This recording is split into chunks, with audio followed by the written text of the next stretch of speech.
Its title is On Peace, Death, Hope and Being.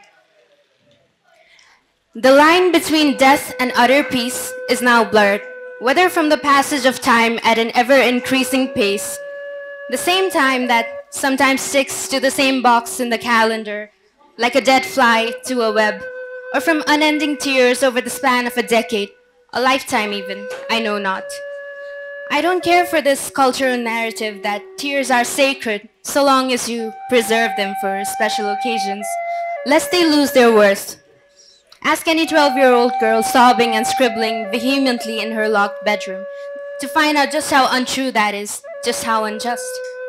There isn't a finite amount of empathy in these bones, nor a finite set of events and people who meet this arbitrary qualification to shed tears over. Perhaps the kindly gentleman who reinforced this idea of saving tears upon an entire generation of mothers whose love is conditional and fathers who leave no room for expressing negative emotions never sat down to talk to a 12-year-old girl. Your emotions are temporary, they say. All emotions are temporary. It does not make them any less valid. And when these musings no longer plague me, when I no longer think or feel the way that I've been told I do, would I be completely at peace or dead? Either way, what bliss.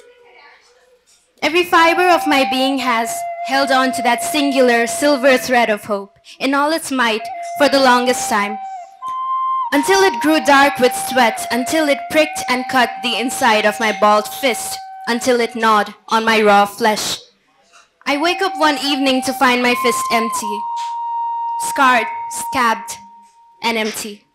The same thread I once borrowed from an angel who had hundreds of discerning kind eyes I could no longer see. Bit by bit, I taught myself again, this time to feel. And feel I did. That time when the angel and I dipped our toes in pools of methane and talked about the beginning and the end, it was revealed to me in no haste that the tiny silver thread belongs to the same fabric that ties the entire universe together. I felt the thread one afternoon slowly spiraling around my nerves as though hugging them when I saw my puppy smile. And so it began.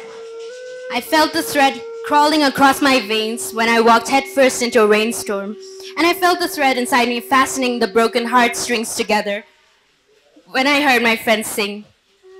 The same fabric of the universe that stretches and bends to make accommodations for our experience and understanding. The same fabric that, despite wear or tear from mass neglect and apathy, still binds time and space together. The same fabric that is to perish someday and knows of its inevitable end in the cold and the dark. Does not think twice of the warmth it radiates through vast, endless galaxies, like a cardigan with an unceasing sleeve reaching out to something, anything. The scars inside my palm drained out the accumulated toxins that evening, but they also let the thread enter my body. The thread envelops me from within now, a little more each day. The last time I took notice of a forgotten god, quietly escaping from the rotting corpse of a dead pigeon on the sidewalk, I felt the thread encircling my eardrums, whispering that we are but cuts from the same cloth. When a bear digs a hole in the ground to sit and watch the ducks fluttering, gliding around the pond, the bear does not have a single worry in the world. What does the bear care? Where he came from or where he is going to go? The bear does not care about his next meal, much less anything else in that moment.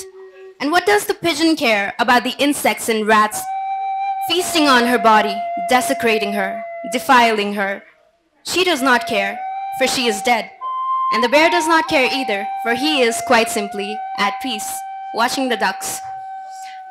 And in this way I've found death and peace to be quite akin to one another. A state where the passage of time is irrelevant, as most things are. You are no one's, and no one is yours. You own nothing, and nothing owns you. You're not here, but you're not lost. Your journey is long ended, and yet you travel. You're everywhere, yet simultaneously nowhere. You're right where you're supposed to be. You're right where you're supposed to be because this place where you are is as good as any to just be. Thank you so much. हरेक बुधबार साँझ 6 बजेदेखि मात्र Bravo cafe end बारमा